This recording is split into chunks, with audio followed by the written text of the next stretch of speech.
Lux presents Hollywood.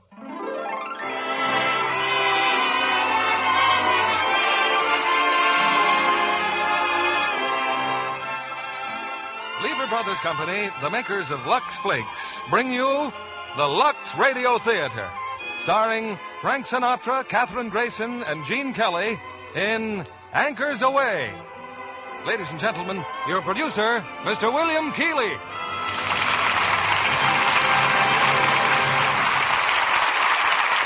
Greetings from Hollywood, ladies and gentlemen, and to that, may I add very special holiday greetings. This time of year calls for music, gaiety, and laughter, and so we've gone out of our way to bring you all three in a play that so many of you have requested, Metro-Goldwyn-Mayer's great screen hit, Anchors Aweigh. And to do it full justice, we present its three original stars, Frank Sinatra, Kathryn Grayson, and Gene Kelly, in a delightful comedy romance highlighted by unforgettable songs. Songs I'm sure you'll all be humming as you leave the theater. Humming tomorrow, maybe, as you wash those dishes in rich, mild Lux suds.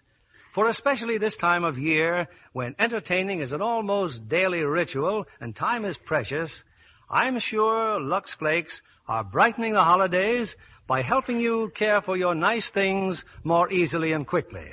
And in that way, they're promising a happy new year to you all.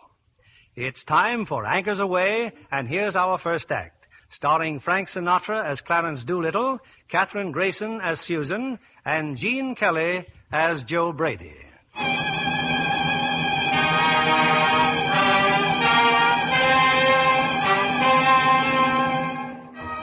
It's toward the end of the war, and one of our fighting ships has just dropped anchor in the harbor of San Pedro, California. Among the sailors granted a 4-day leave after 8 months at sea are Joe Brady and Clarence Doolittle. Joe, with his first step on shore, instinctively dashed for the nearest telephone. Clarence, as always, tagging at his heels. Gosh, Joe, looks like every sailor who got leave wants a telephone. Yeah. Hey, pipe down, will you?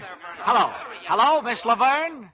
Miss Lola Laverne? Come on. Hey, shut up, you guys, will you? Yeah, can't you see he's talking to his girl? Is this the face that launched 1,000 ships?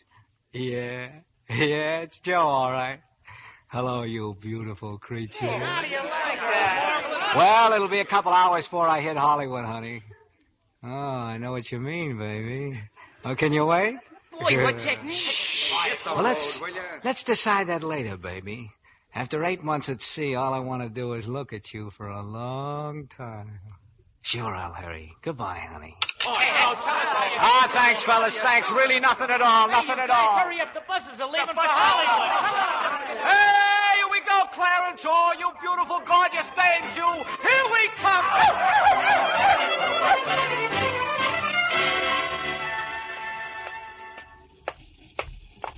Now, look, Clarence.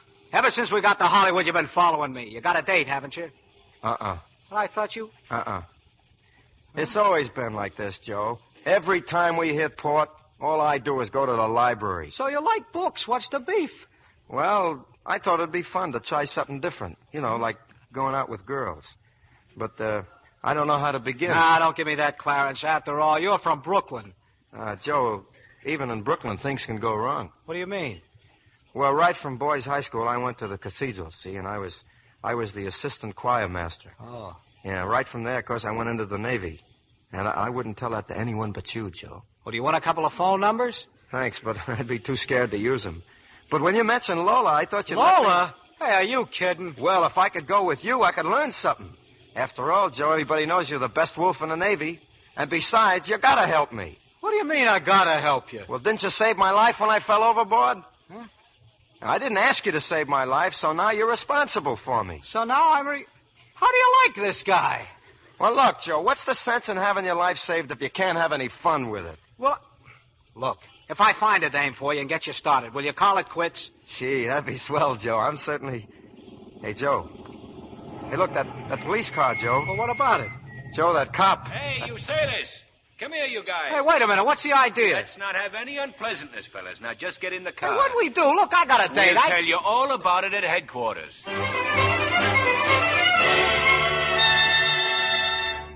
Well, I found a couple of sailors, Captain. Here they are. Yeah, what's the charge? What's the big idea of hauling Now, take it easy, sailor. If you've been inconvenienced, I'm sorry. But you see this kid here? Sure, I see this kid Well, he's here. run away from home. He won't tell us who he is or where he lives. I'm going nuts. Well, what will he tell you? That he run away to join the Navy. Oh, I see. Hi, Admiral. Hi, sailor. So you want to join the Navy, huh? Aye, sir. Okay. Attention. State your name and rank. Donald Martin, sir. Boy. Where do you live? 1515 Foothill Road. Hey, just like Daddy tells him. He wouldn't tell us nothing. Well, look, mate, it's like this. Before they'll take you in the Navy, you got to have a letter from your mother or father saying it's okay, see? But I don't have a mother or father anymore. Oh. You think a letter from my Aunt Susie would be okay? Well, sure, why not? Okay, McGinley. Drive them all over to the kid's house. Oh, no, nothing doing. Oh, we don't mind, Joe. It'll take you 5 minutes. No, I can't. Look, what am I going to do about Lola? She's waiting for... Well, look, are you sure it'll only take 5 minutes? Maybe less even. Come on, kid. Here we go.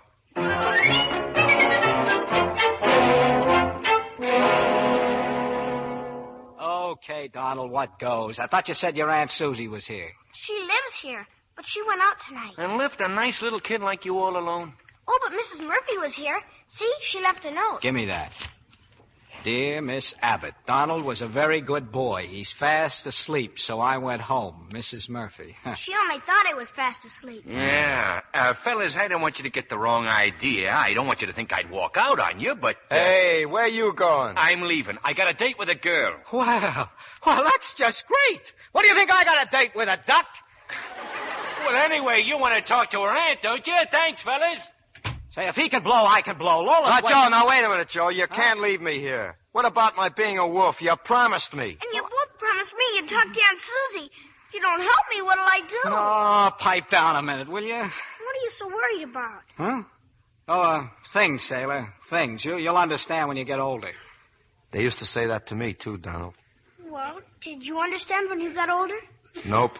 That Aunt Susie, what can an old lady be doing out this time of night?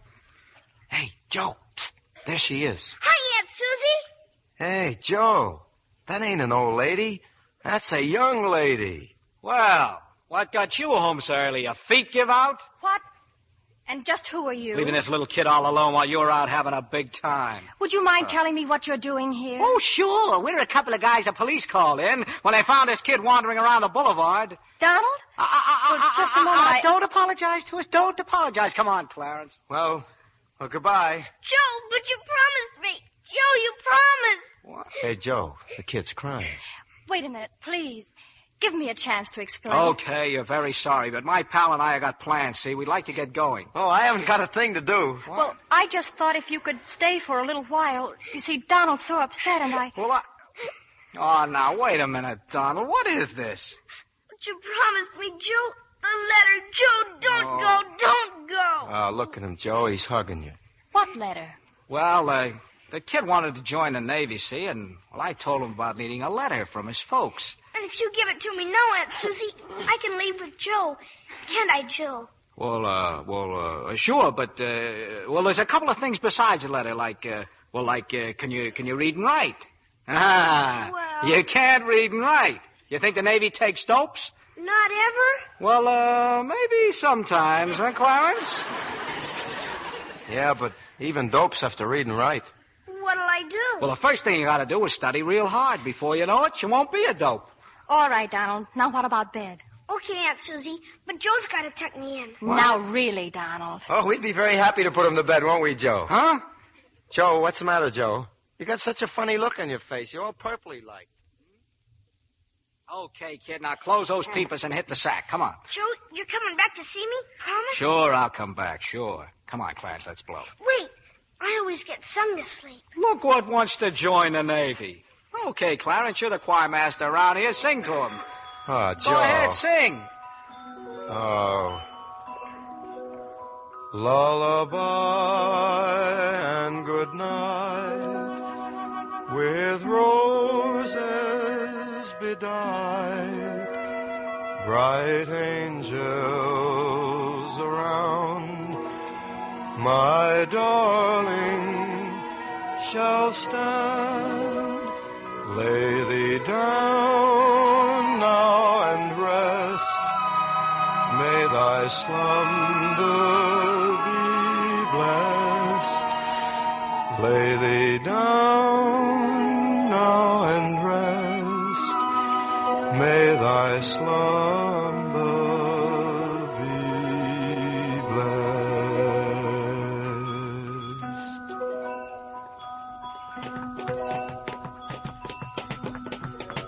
Well, he's asleep, Aunt Susie. I don't know how to thank you.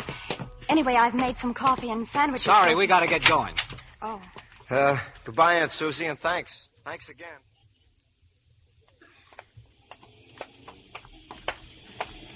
But where are we going, Joe? I better phone Lola. That looks like a bar down the street. I'll phone from there.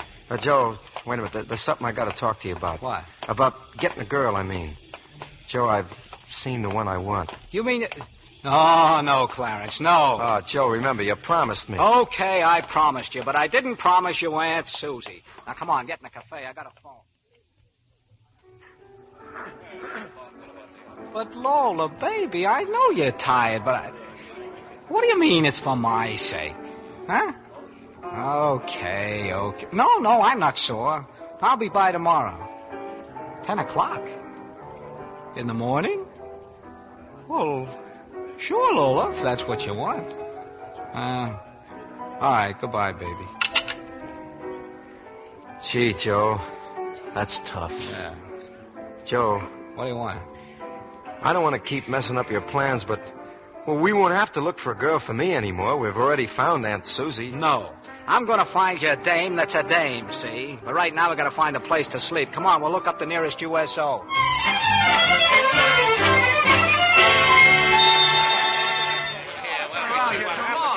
Hey, there's a couple of beds down there, fellas. Thanks, pal. First night's leave for you guys? Yeah. Well, what do you say? Do you want to talk? Oh, sure. We got in a little trouble, didn't we, Joe? We picked up a little kid, see? Yeah, and what a little kid that was. What? And what another little kid that she had waiting for us when we got home.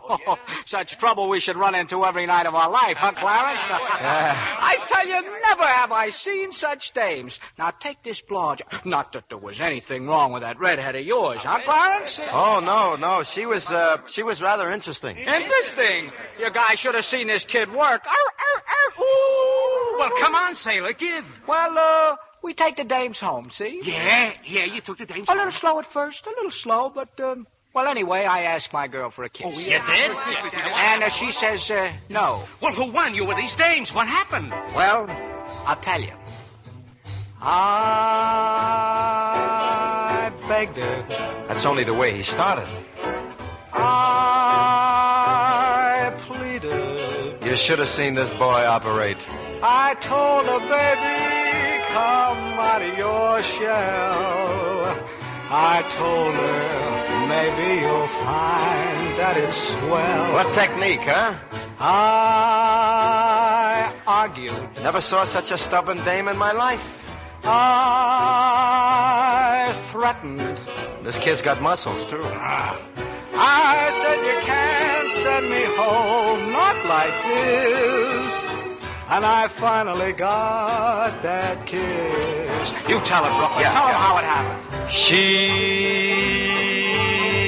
begged me. True? Oh, true. She pleaded. Got down on a bended knee to him. She told me, baby, come on out of your shell. Oh, this boy was sensational. She told me, maybe you'll find that it's swell. Tell him, Brooklyn, tell him. I'm telling him. She argued. They fought like wildcats. Then she threatened. Practically threw a gun on the boy.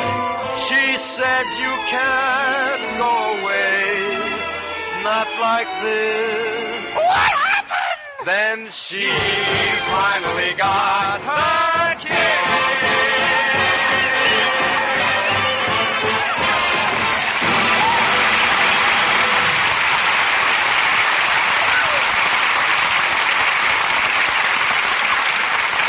In just a moment, our stars will return with Anchors Aweigh.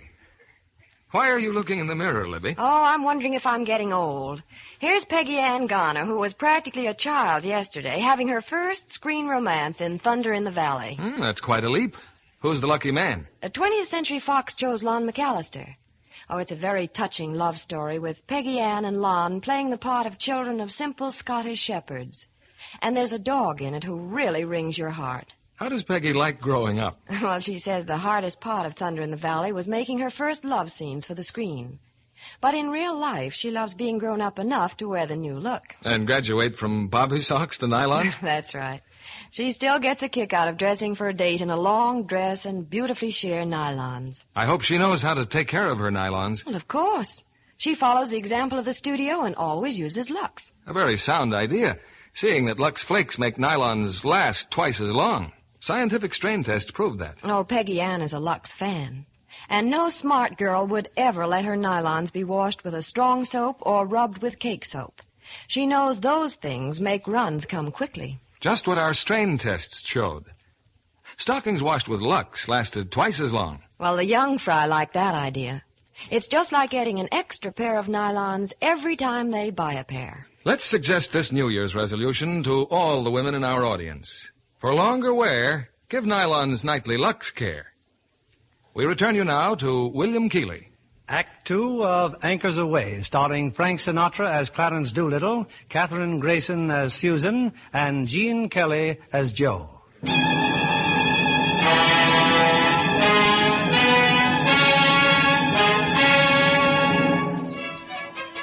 Well, it's the following day.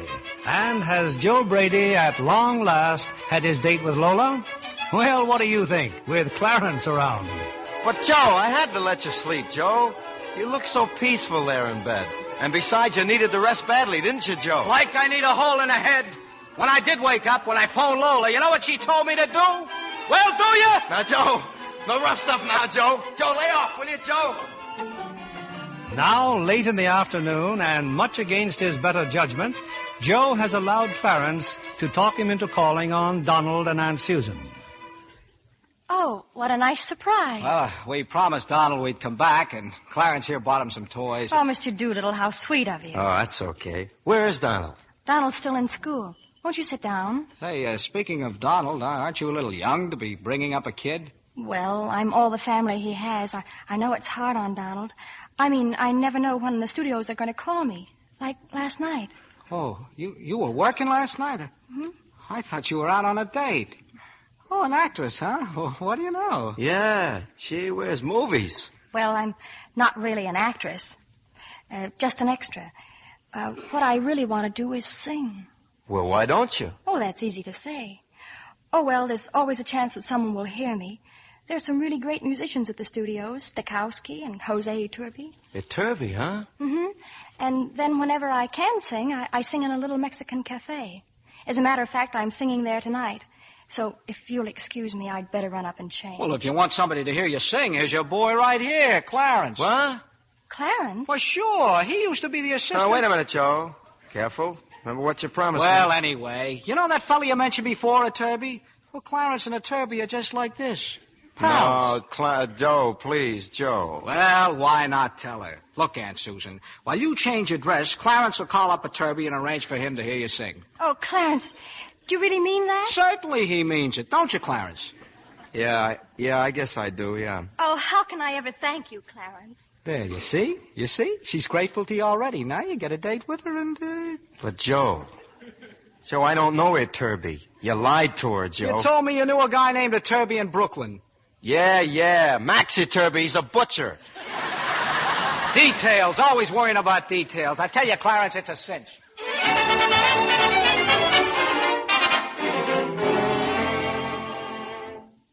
Well, Clarence, did you speak to him, Mr. Iturbi? Of course he did, and you got an audition. When? When did he say? When? Go ahead, Clarence, tell her when. Saturday morning at 11:15. See?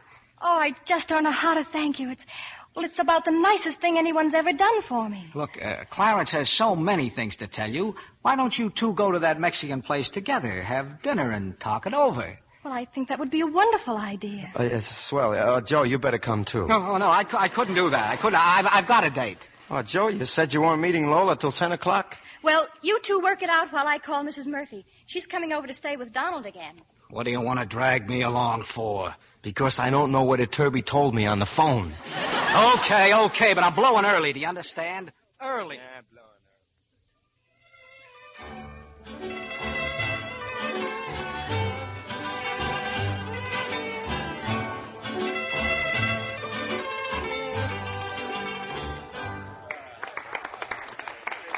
Señoras y señores, we are very happy to have once again Miss Susan Abbott to sing for us.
Gee, Susie, you were wonderful. Well, thank you. Where's Joe? Oh, Joe went to make a phone call. Oh, Yeah, he's a pretty busy guy. he is? Yeah, he's the most wonderful wolf in the whole Navy. Well, what about you, Clarence? Oh, I'm fine. Well, what I mean is, what sort of work do you do in the Navy? Gun crew. Is it interesting? It's keen. Well, that's nice. And, oh, we missed you. Oh, I'll bet you did, huh, Clarence? Hey, Joe, try these enchiladas. They're murder. Susita, your song was best yet. Thank you, Pedro. Pedro, guess who I'm going to sing for on Saturday morning? José Iturbi. Susita, excuse please, I tell Mama. Hey, Susie, it's only an audition. Do you think you ought to tell people? Yeah, what if everything didn't go just right? Well, you've given me my opportunity, and if I fail now, well, it's my own fault. Well, say, Clarence, why don't you dance with Susan? Well, I'd love to, Clarence. Thanks, but I don't know how to dance. Joe will be glad to dance with you, Susan. Huh? Well, Oh, sure.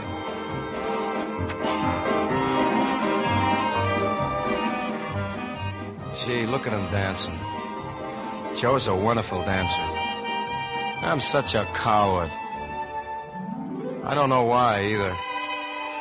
Why do I freeze when Susie just looks at me? What makes people act this way about people? What makes anything?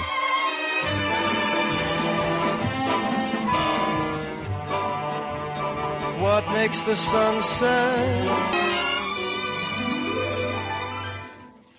Gee, a person could die from such singing. Hey, who are you? One of the waitresses. Oh, yeah. Oh, wait a minute. You're from Brooklyn. Yeah. How do you know? You too? Yeah, Flatbush. Green paint. Well, how do you like that? You here all alone? No, I'm with a girl. She's dancing, see? Huh? Oh, Miss Abbott, huh? Oh, she's a swell girl, all right. Yeah, only I don't know how to talk to her. I can't ever talk to girls at all. Well, you're talking to me, aren't you? Oh, it's sure different. You're from Brooklyn. Yeah. Yeah, I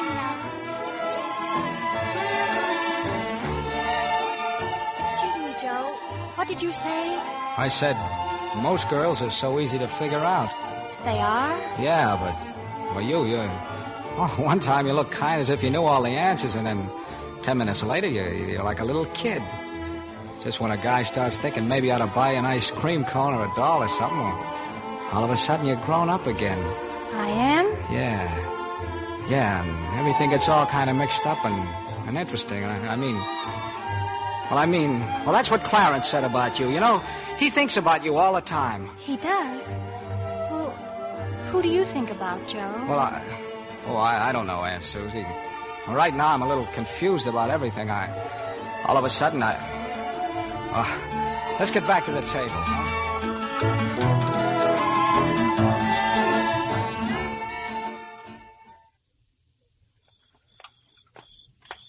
And did you hear what Aunt Susie said when we brought her home, Joe?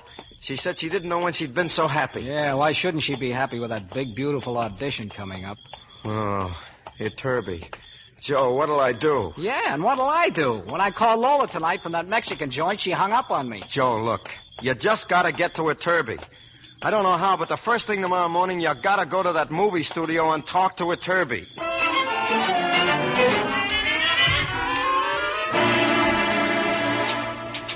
Mr. Iturbi's office. Well, I'm sorry, Mr. Whitney, but Mr. Iturbi isn't in. Yes, I'll tell him you called. Now then, you're Mr. Brady. Yeah, I wanted to see... If you'll sit down over there, Mr. Iturbi should be here shortly. Oh, thanks a lot, miss. Strange you didn't tell me you had an appointment. Come in. And my name is Susan Abbott, and I have an appointment to see Mr. Iturbi. Well, hello there. Don't you ever speak to sailors, lady? Well, Joe, what are you doing here? Well, Clarence is off having a little chat with José, and I'm waiting for him to come back. Come on, let's go have a Coke or something. Well, I was just... Say Saturday. Come on, Susan, let's go. Joe, I don't understand. Well, I don't understand either. What are you doing here at the studio? Well, I'm working here today as an extra, so I thought I'd... And that's where you almost made a terrible mistake. Boy, are you lucky I was in Iturbi's office to stop you.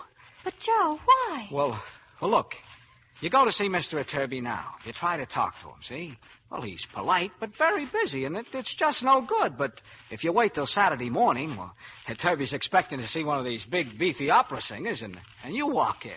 You'll look like $1 million. Oh, believe me, Aunt Susie, you'll kill him. Well, yes, maybe that would be better, Joe. Sure. So come on, let's have that Coke.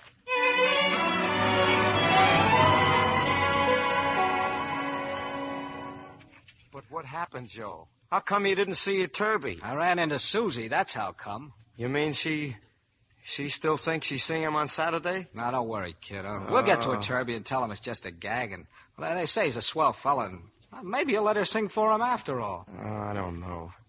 Joe, about tonight. You'll come with me when I go down to the cafe, won't you? No, Clarence. You see, well, that's Susie. You know, she's okay. You see her alone.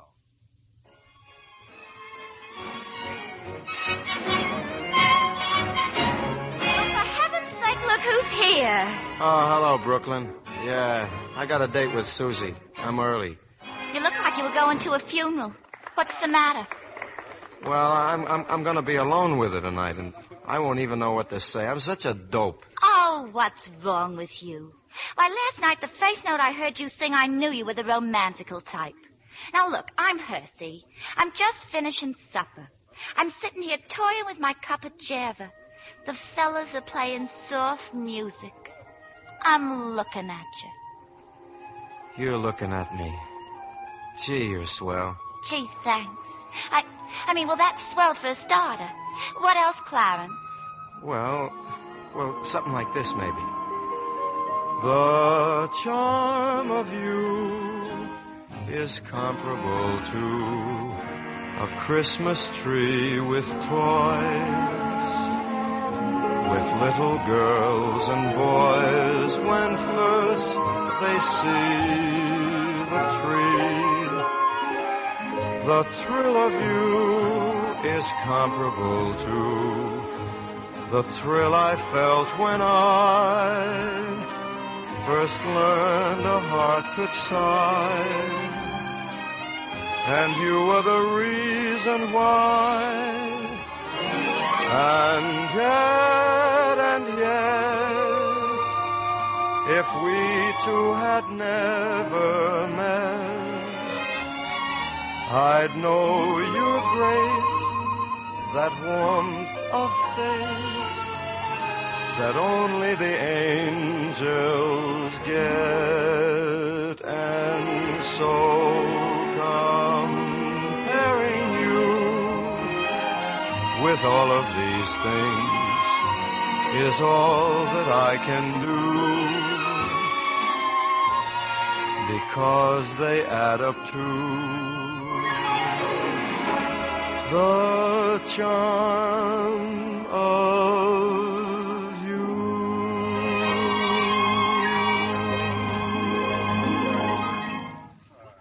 Gee, I'd give a month's tips to have somebody sing to me like that.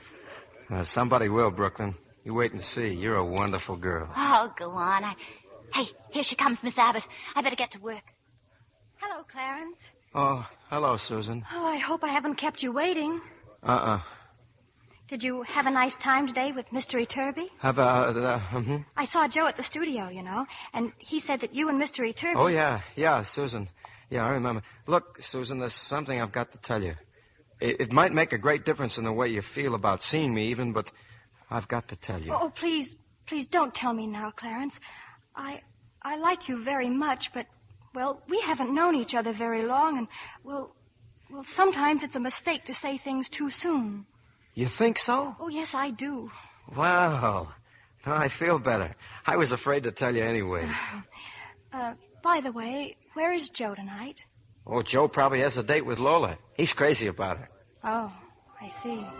I mean, she's crazy about him, and he doesn't seem to mind it at all. Well, anyway, Clarence, I can't begin to tell you how grateful I am. Oh, gee, Aunt Susan. It's really nothing. Why, Ow! Oh, it's all my fault. I didn't watch where I was going. Oh, Clarence, just look. You're all over soup. Oh, that's all right, Brooklyn. You hardly touched me. You want to come out in the kitchen? A couple of minutes next to that oven and you'll be dry. I think you'd better, Clarence. It's all right. I'll wait for you.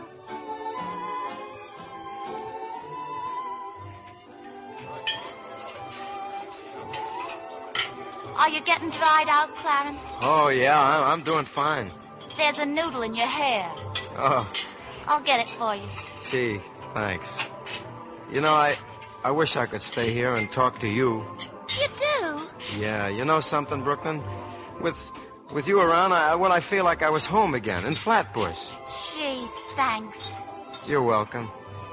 And that's not all. The more I look at you, Brooklyn, the more...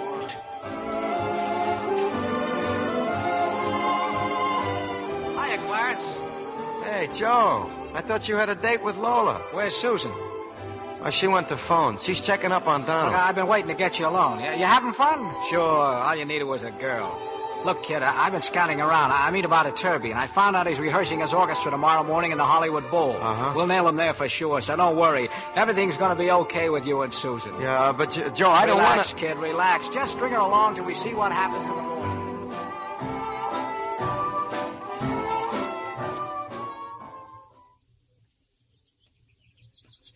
It's no use, Joe.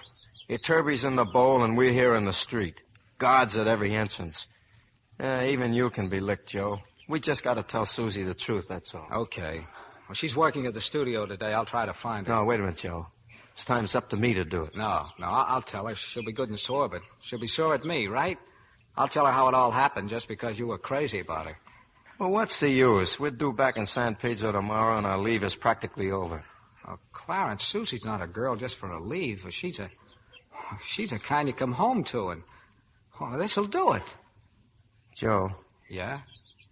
There's something I've been wanting to tell you. What? Never mind. I guess you're right. Okay, I'll meet you at that little bar near Susie's house about 6 o'clock. Yeah, sure. Okay, Joe.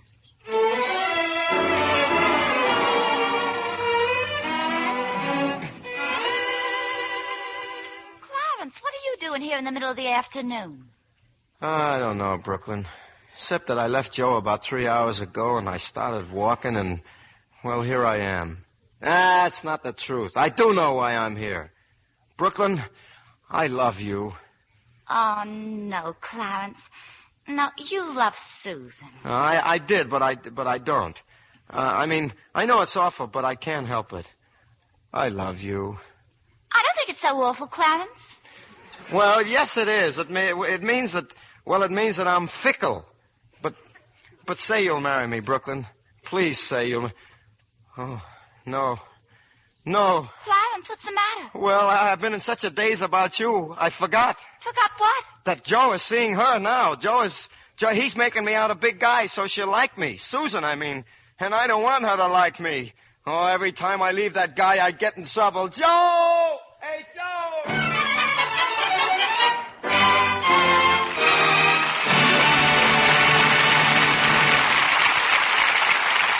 We pause now for station identification. This is CBS, the Columbia Broadcasting System.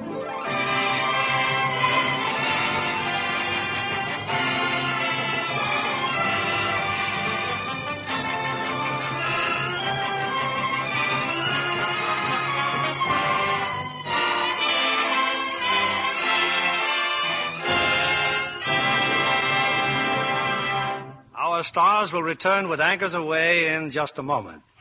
We're delighted to have as our guest this evening one of Hollywood's more talented young actresses, Miss Mona Barry. Mona's just finished playing in the screen version of Sinclair Lewis's famous novel, Cass Timberlane. Right, Mona? Right, Mr. Keeley. And I was very grateful for that part. Well, you're surrounded by a fine cast, Mona, with Spencer Tracy in the title role. And Lana Turner as the woman he loves. That's indeed a dynamic combination. Then there's Zachary Scott in that suave, menacing type of role he does so well. Great stars and a powerfully emotional love story. Brought to life by that fine director, George Sidney, who, incidentally, also directed the picture we're presenting here tonight. You know, Mr. Keeley, Lana Turner is becoming so versatile, I expect any day that big league baseball is going to make her an offer. You mean after that sandlot baseball sequence in the picture? Yes. You should have seen her practicing. She had plenty of falls, but that didn't stop her. I felt sorry, though, for the wardrobe department having to freshen her tomboy shorts and shirts so often. John Kennedy can tell you why you needn't have worried. That's right, Mr. Keeley. At Metro-Goldwyn-Mayer, where they filmed Cass Timberlane, they use Lux Flakes for everything washable, as they do at other leading Hollywood studios. Well, I should have known when I saw how wonderful they looked every time. After all, I'm a Lux fan myself. With the studios, Lux Care is a matter of saving dollars and cents. It's so safe for colors. Keeps them new looking up to 3 times as long. That's really true? Proved true by actual washing tests. When colors were washed the wrong way, they soon looked faded and old. That's what strong soap, hot water, and rough handling can do. But when the laboratory took identical fabrics and washed them the Lux way, they stayed color fresh up to 3 times as long. And what girl doesn't appreciate that nice as new Lux look these days? Right you are. Keeping nice washables new looking up to 3 times as long is a fine thing for the budget. Thank you for coming tonight, Miss Mona Barry. Back now to our producer, William Keeley. Act 3 of Anchors Aweigh, starring Frank Sinatra as Clarence, Kathryn Grayson as Susan, and Gene Kelly as Joe.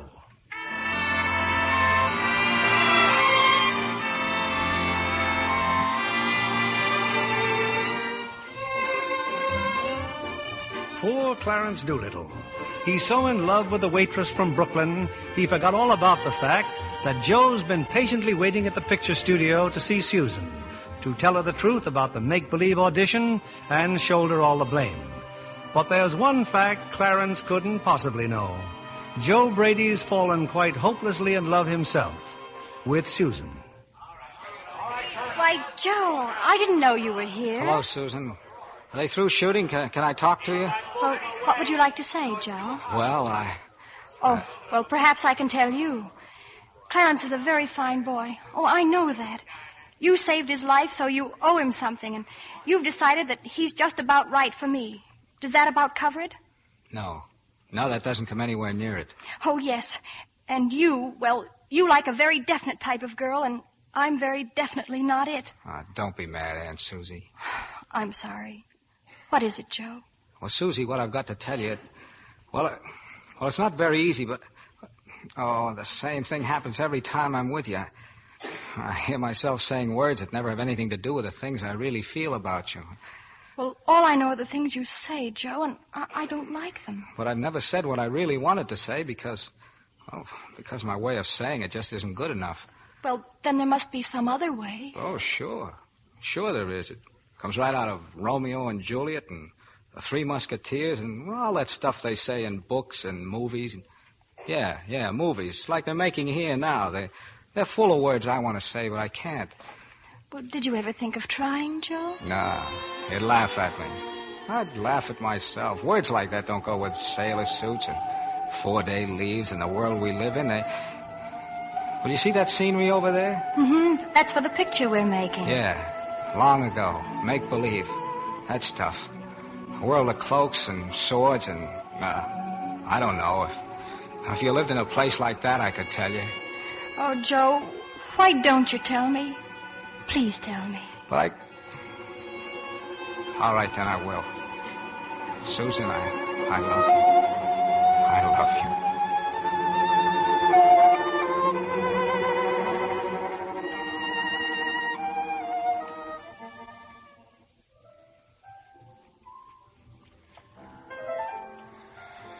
You're a little late, Joe. It's 6:30. I'm sorry, Clarence. Joe. Yeah? You, Yeah? Nothing. Clarence? Yeah, Joe. If I was to tell you that Nah, it's been a hot day, hasn't it? Bartender, give me a beer. Joe, look, I gotta... No, Clarence, you look. Clarence, sometimes things happen and, well, you just can't help them, see? You meet somebody and you don't think it's anything and then, well, all of a sudden it is something and Gee, that's exactly the way it happened. Don't I know? Yeah, it's wonderful, though. Well, it could be, but not when you double-cross a pal. When did you find out, Joe? Today. But I've had a hunch about it pretty nearly from the beginning. You did? Yeah. Yeah, it's funny, I didn't. Not until I kissed her. Huh? Of course, last night when she dropped the noodle soup on me, I should have known then. The waitress! Yeah. Gee, she's a terrible waitress. Oh, no! Yeah, Joe, you mean you're not sore at me? No, I'm not sore. Is she sore, Susie? Susie? No, I wouldn't say she acted sore. No, not at all. Even when you told her there wasn't going to be any audition? No. Joe, you mean you didn't tell her? Well, what did you tell her? What could you be talking about all this time? Oh, just things. Joe, you're in love with Susan yourself. Mm-hmm. Yeah, you see, I'm not such a dope, Joe. You're going to ask her to marry you, aren't you, Joe? Gee, I'd sure like to. Well, when? Before or after she doesn't have the audition with Iturbi? Iturbi. Clarence, I gotta get to Iturbi. But where? He's gotta like someplace. He's gotta have someplace he calls home. Home. Home, Clarence. Home! Come on, Clarence!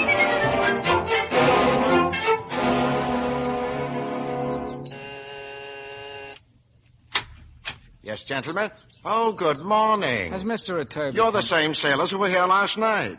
All night. We slept under the tree. Oh, I'm terribly sorry, but he gave a concert last night in Bakersfield. Yeah, you told us. That was last night, but he just phoned. He's going straight to the studio. Oh, thanks. Gee whiz, that's awful. What are you going to do, Joe? You know, our bus leaves at noon. Well, I'll go straight to Susie's house and stop her before she leaves for the audition. Now look, Clarence, don't let this spoil it for you, kid. You go to see Brooklyn. You haven't got much time. Well, I'll be glad to go with you, Joe. Nah, beat it, pal. This is something I got to handle myself. And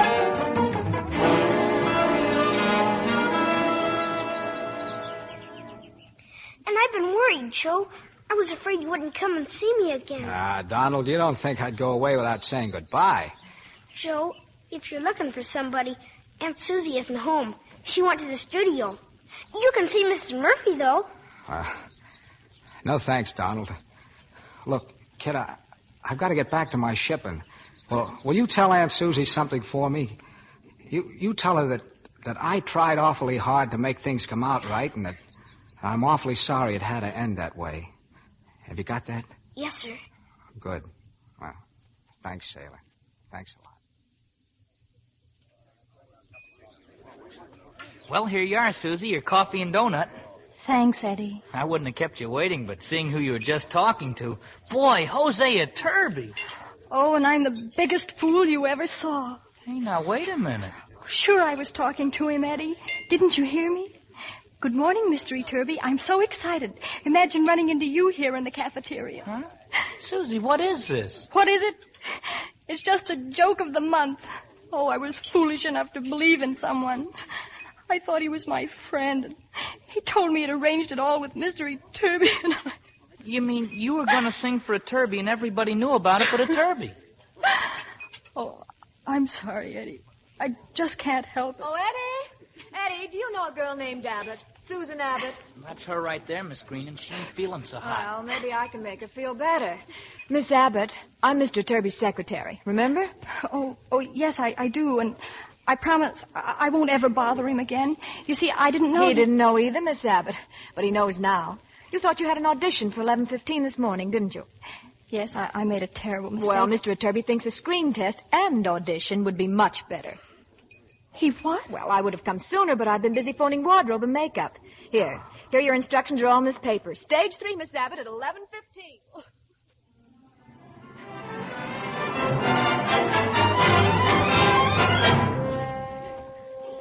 From the heart of a lonely poet came a song for the girl he adored.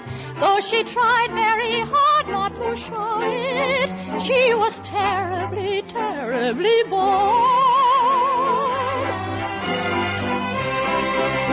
But then the poet asked her if she'd like to waltz, and her eyes shone, and the moon shone, and the stars shone up above.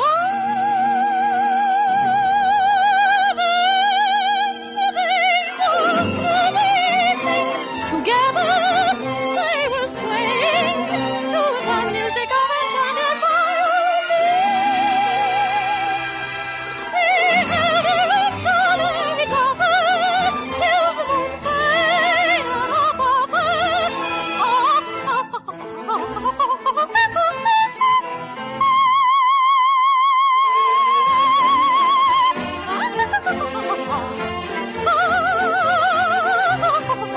As they waltzed, though she tried not to show it, you could see in her eyes a light that shone with her love for the poet as they waltzed through the thrill of the night.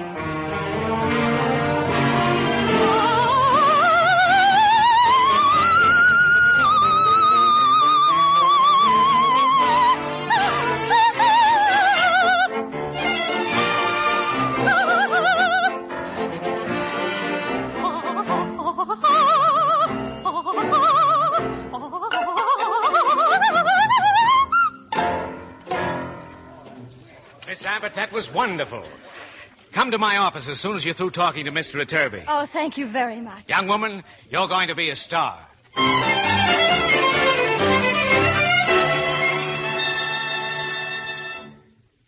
Ah, look, Joe, just because we're off duty, what do we have to sit here in quarters for? All you do is sit and stare. I'm looking at the harbor.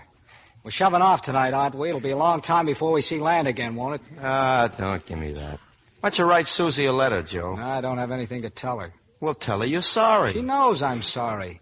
How does she know? Clarence, you write a letter, will you? Write Brooklyn 2 letters, or wash some socks, or go to sleep, but don't... Joe, D-O-D. what's the matter, Joe? D-O-D. Oh, excuse me, sir. I didn't see you. Seaman Brady. Aye, sir. Seaman Doolittle. Aye, sir. Why aren't you men on deck? Don't you know that there's a big entertainment program about to start? Don't you want to see those Hollywood stars? Well, we're off duty, sir, and I guess we don't feel like being entertained. Oh, you don't you? There's a man named Iturbi on board asking for you. Iturbi? He's asking for us? You heard me. Aft on the quarterdeck. Get going, both of you. He said after deck, Joe, but I wouldn't know Iturbi if I... Brooklyn! Flatbush. What are you doing here? Oh, are you complaining, honey? Brooklyn... Joe! Hey, Joe! Look at me. I'm kissing her, Joe. I'm hugging her, Joe. Hey, Joe, I'm a wolf. Hey, where's Joe? See where the band is? Well, look. Aunt Susie. Yeah, Aunt Susie. All hands attention, all hands attention. At ease, men. I've been requested by our guest of honor, Mr. Iturbi, to grant a young artist permission to make her debut right here. Therefore, I'd like to introduce a singer discovered by the United States Navy, Miss Susie. Aunt Susie! There's Joe! There's our Joe! Joe! Susie!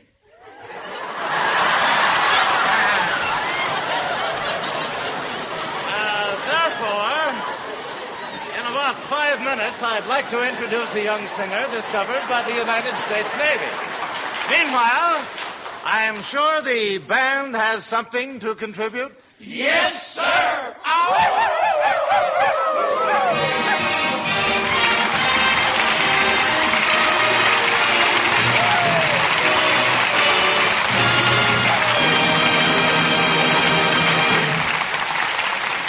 Our stars will return for their curtain calls in a moment. What's that book you're reading, Libby? Oh, a book of riddles. Let's see how smart you are, John. Here's one. What word of 5 letters is never pronounced right? You have me there. It's wrong. W-R-O-N-G, see?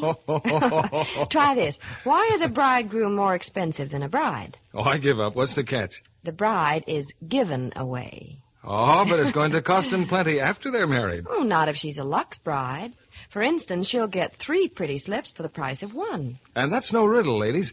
We know by actual washing tests that slips and nightgowns washed the Lux way stay lovely 3 times as long. Identical slips washed the wrong way with a strong soap, hot water, and rough handling look faded and old very soon. So if you wash your undies the Lux way, it's like getting 3 lovely garments for the price of 1. And that's especially important these days when our dollars have to stretch like a rubber band. Lux Flakes are real budget stretchers because they're such thrifty care for all your nice things. Here's Mr. Keeley at the microphone. For rounding out the year on such a happy note, our thanks to Joe Pasternak, who produced Anchors Aweigh, and to the stars who brought it to our stage, Frank Sinatra, Kathryn Grayson, and Gene Kelly.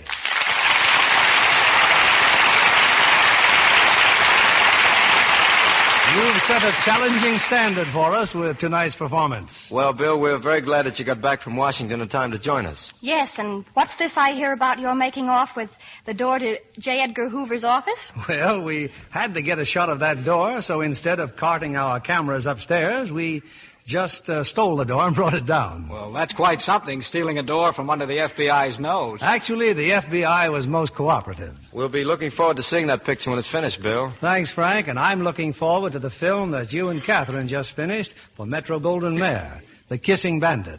Well, all I can say is that Frank's voice is as good as ever in that picture. For that matter, that husband you keep at home is no slouch either. You mean Johnny Johnston? Yeah. He and Kathryn make a fine duo.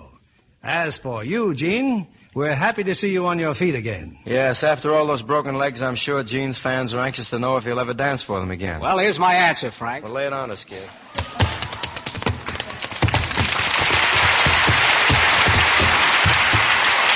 Yes, sir? Looks like the old Kelly, Gene. And Gene's fans will have a chance to see him dance when MGM releases his next picture called The Pirate. Say, speaking of pictures, Bill, what's playing here next week? Next Monday night, to start the new year off with flying colors, we're presenting RKO's great comedy success, The Farmer's Daughter, with its 2 romantic stars, Loretta Young and Joseph Cotton. And lovely Loretta has, I think, the most entertaining role of her career in this gay adventure of a Swedish housemaid grappling with love and politics. A wonderful way of saying Happy New Year, Bill. Good night. Good night, and best wishes to all 3 of you.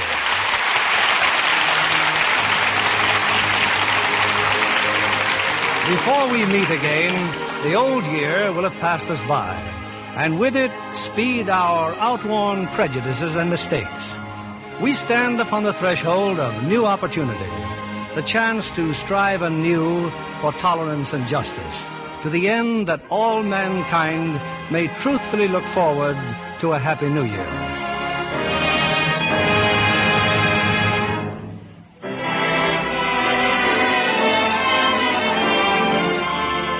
Lever Brothers Company, the makers of Lux Flakes, join me in wishing you the best of health and happiness in 1948. And we invite you to join us again next Monday evening when the Lux Radio Theater presents Loretta Young and Joseph Cotton in The Farmer's Daughter. This is William Keighley saying good night to you from Hollywood.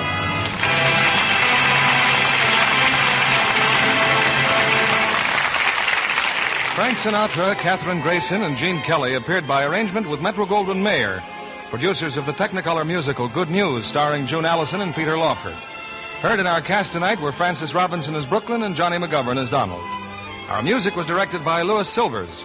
And this is your announcer, John Milton Kennedy, reminding you to join us again next Monday night to hear The Farmer's Daughter with Loretta Young and Joseph Cotton. Pepsodent won by 3-1. Yes, in a recent survey, families throughout America compared new Pepsodent toothpaste with the brands they'd been using at home. By an overwhelming average of 3-1, they preferred new Pepsodent with Irium over any other brand they tried. They said new Pepsodent toothpaste tastes better, makes breath cleaner, makes teeth brighter. Yes, with families who made comparison tests, Pepsodent won by 3-1. Be sure to listen next Monday night to the Lux Radio Theater presentation of The Farmer's Daughter with Loretta Young and Joseph Cotton. Stay tuned for My Friend Irma, which follows immediately over most of these stations. This is CBS, the Columbia Broadcasting System.